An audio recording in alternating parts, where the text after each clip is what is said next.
आत्मीय परिजनों, सभी को भाव भरा प्रणाम। ओम अखंडमंडलाकारं व्याप्तं येन चराचरं तत्पदं दर्शितं येन तस्मै श्री गुरुवे नमः। तस्मै श्री गुरुवे नमः। ओम श्री गुरुवे नमः। गुरु गीता कष्टों में भी प्रसन्न रखती है गुरु भक्ति। गुरु गीता के गायन से शिष्यों को मन चाहे वरदान मिलते हैं, लेकिन जो शिष्य हैं उसके मन में केवल एक चाहत जगती है, अपने सद्गुरु से मिलन की चाहत। जिसे सांसारिक कामनाएं, वासनाएं एवं लालसाएं छूती हैं, समझो वह भी शिष्य नहीं। हाँ, इतना जरूर है कि इस पाप पंख में फंसे हुए लोगों पर भी गुरु भक्त शिष्यों को दया आती है। दयावश वे उनकी मदद भी करते हैं, परंतु सांसारिक कामनाओं के कीचड़ में वे कभी भी फंसना उलझना नहीं चाहते हैं। यही वजह है कि कई बार ऐसे सांसारिक लोग इन सच्चे गुरु भक्तों को असफल मान लेते हैं। वे इनकी आध्यात्मिक विभूतियों को समझ ही नहीं पाते। उन्हें अनुमान ही नहीं हो पाता कि गुरु गीता का गायन करने वाले इन गुरु भक्त शिष्यों के आध्यात्मिक रहस्य क्या हैं और कितने हैं।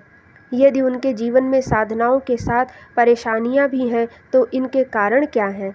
गुरु भक्ति गाथा के पिछले क्रम में इस सत्य का सांकेतिक उल्लेख किया गया है। इसमें बताया गया है कि गुरु गीता की साधना सभी प्राणियों का सम्मोहन करने वाली है। इससे सभी प्राणियों को छुटकारा मिलता है। इससे सभी शत्रुओं एवं दुर्गुणों का स्तंभन होता है, गुणों में बढ़ोतरी होती है।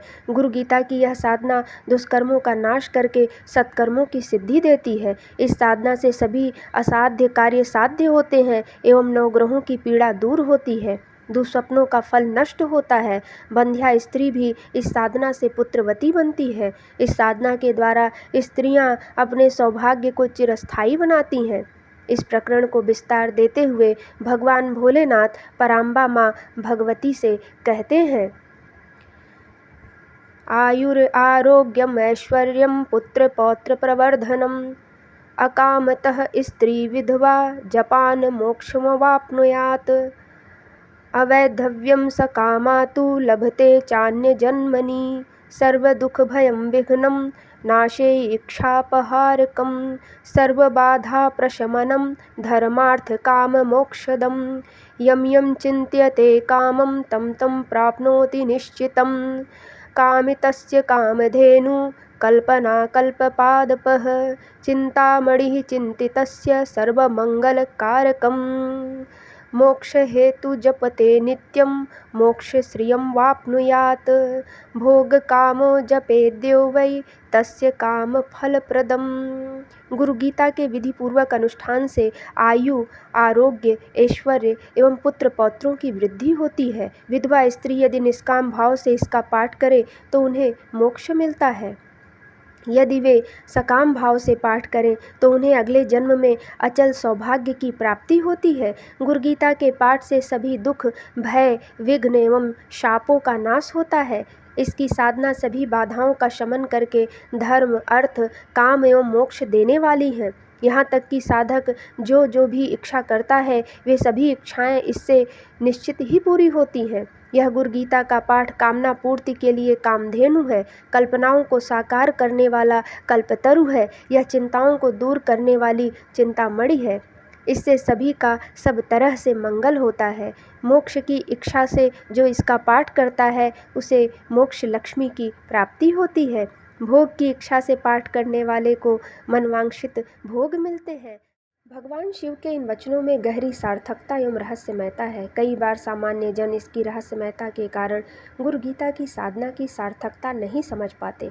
उन्हें लगता है जो साधना में तत्पर हैं उन्हें भला इतने कष्ट क्यों मिलते हैं, गुरुभक्त शिष्यों पर इतनी अधिक विपत्तियां क्यों आती हैं, सतपथ पर चलते हुए उन्हें इतना ज़्यादा संकटों का सामना क्यों करना पड़ता है, जबकि दुर्गुणी दुराचारी लोगों का उनकी तुलना में ज़्यादा सुख भोग उठाते देखा जाता है।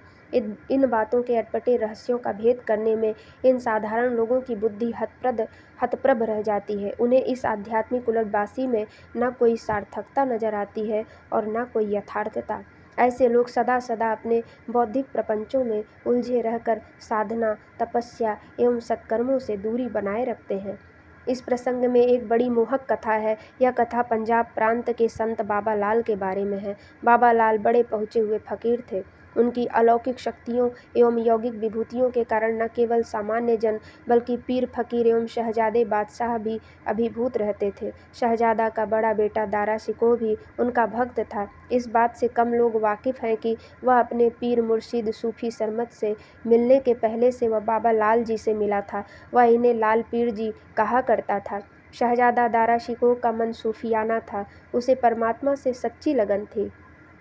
बाबा लाल से मिलकर उसने अपनी ख्वाहिश बयान की कि आप मुझे शिष्य के रूप में स्वीकार कर लीजिए। बाबा लाल जी ने उसकी ओर देखा और बोले, दारा, तुझे तेरे मुर्शीद मिलेंगे, इसके लिए गुरगीता का पाठ किया कर।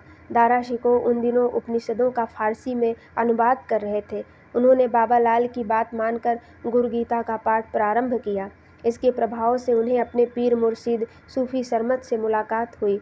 दारा एवं सरमद जैसे एक दूसरे के लिए बने थे। हालांकि सरमद से मिलने के बाद भी दारा ने बाबा लाल की भक्ति नहीं छोड़ी। ऐतिहासिक तथ्य कहते हैं कि दारा शिकोह ने बाबा लाल से 7 बार मुलाकातें की। इन मुलाकातों में उन्होंने बाबा लाल से अनेकों सवाल किए। दारा शिकोह द्वारा किए गए प्रश्न एवं बाबा लाल द्वारा दिए गए जवाब वास्तव में आध्यात्मिकता का खजाना है, जिन्हें शाहजहान में वजीर राय मुंशी चंद्रभान विरहमन ने फारसी में लिपिबद्ध करने का महान कार्य किया, जो इसरारे मार्फत या इसरारे गुलजार या नादुल नुकात के नाम से प्रसिद्ध है। इतिहास इस बात की गवाही देता है कि औरंगजेब ने अपने बड़े भाई दारा के साथ बड़ा ही बर्बर एवं अमानवीय बर्ताव किया और अंत में उन्हें और उनके बेटे का कत्ल करा दिया। यहाँ तक कि उसने सूफी फ़कीर सरमद को भी मरवा दिया। इसके बाद वह अपने अहम एवं अकड़ के साथ बाबा लाल जी से मिलने गया। बाबा लाल जी उसे देखकर मुस्कुराए। औरंगजेब ने उन्हें व्यंग्यपूर्वक प्रणाम किया और पूछा, महाराज, वैसे तो आप कई सिद्धियों के मालिक हैं। फ़कीर सरमद के बारे में लोग कुछ ऐसा ही कहा करते थे, परंतु किसी ने दारा शिकोह की मदद नहीं की। आपकी कोई सिद्धि और साधना उसके काम नहीं आई। बेचारा बेमौत मारा गया। बाबा लाल जी औरंगजेब की बात सुनकर हंसे और बोले, औरंगजेब, तू मगरूर है और अंधा भी। तेरा भाई दारा दरवेश था। उसे किसी भी राज्य की कोई इच्छा नहीं थी। वह तो बस अपने पिता की रक्षा करना चाहता था। तूने जो उसके साथ बर्बरता का व्यवहार किया है, उसकी सज़ा तो तू उम्र भर भोगेगा। जिस तरह सांप अपनी केचुली को छोड़कर यह नहीं सोचता कि उसकी केचुली का क्या किया जाएगा, उसी प्रकार सच्चा दरवेश अपने बाहरी जीवन की चिंता नहीं किया करते। दारा ने भी अनेक कष्ट एवं यातना सहकर महातप किया और आज वह खुद की रहमतों फरिश्तों का बादशाह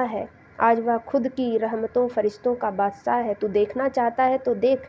ऐसा कहते हुए बाबा लाल ने औरंगजेब को स्पर्श किया। इस स्पर्श के साथ औरंगजेब रूहानी दुनिया में पहुंच गया और उसने दारा के आध्यात्मिक वैभव को देखा। उसे अपने किए पर बड़ी शर्म आई। आँख खुलने पर उसने बाबा लाल जी से माफ़ी मांगी, लेकिन प्रत्युत्तर में बाबा ने कुछ नहीं कहा। क्रूर औरंगजेब को अपने मन के कोने में कहीं इसका एहसास जरूर हुआ होगा कि गुरु भक्ति एवं साधना कर्म निरर्थक नहीं होती।